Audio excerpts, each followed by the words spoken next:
Alright, this time we're going through the elimination and substitution method for solving a system of equations. In this first part of this section, we'll go through number 1, and then we'll go through number 2 in a separate one, since these problems are a little bit longer to do. So here, to start out with, for this first one, we're going to solve this system of equations. Since we already have the x's and the y's lined up, along with the constants, it would be easiest to use this elimination method here.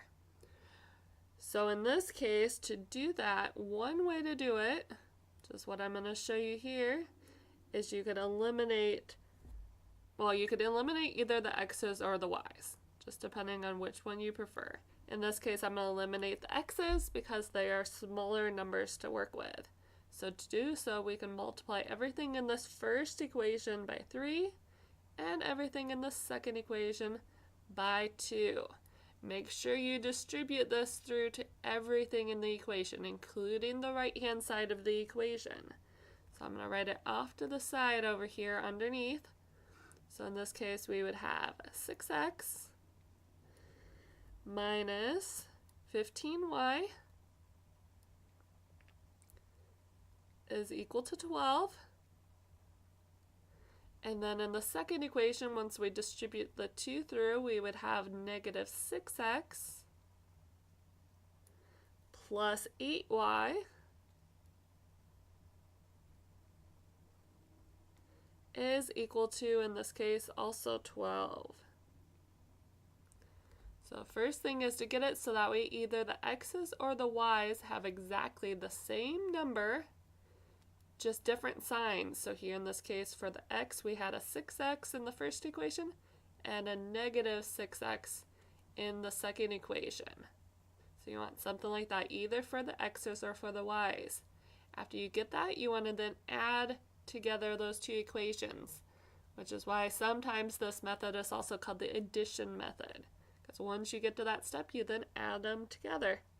So we'd have a negative 7y is equal to 24.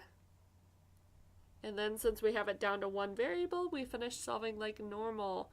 We can divide both sides by negative 7. So in this case, our y value is equal to a negative 24 over 7. So it's a positive over a negative is a negative number. Don't stop there though, because once you have one of the variables, you could either plug that variable back in to get the other one. So in this case, we could plug back in the y value to get to the x value. But in this case, since we have fractions, it might be easier for you to just go through and do the same process again, but eliminate the y's this time instead. So that's what I'm going to show you here. But remember, you can also plug this back in and solve for x that way, using that substitution method there if you want.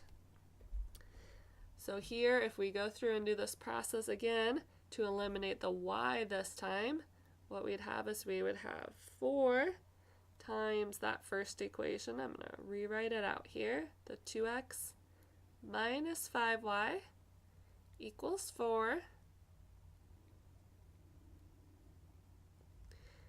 And then on the bottom, we would want to have 5 times negative 3x plus 4y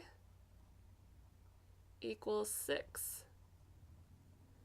This time we want to multiply by the 4 and the 5, so that way here, once we distribute this out, then our y's are going to be a negative 20y and a positive 20y.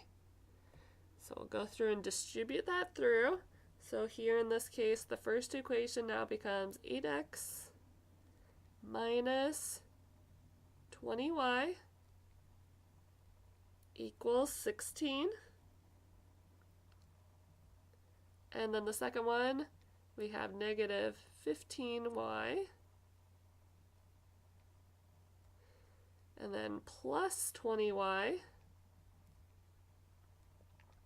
is equal to 30.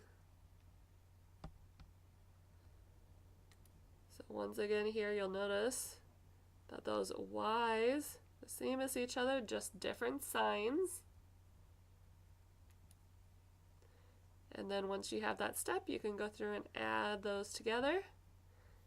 So once you do that here, we have a negative 7x is equal to, and then make sure to add the other side as well. You get 46. And then divide both sides by negative 7 to finish getting the x by itself. So here for our x value, we'd have a negative 46 over 7. And those would be your two answers there.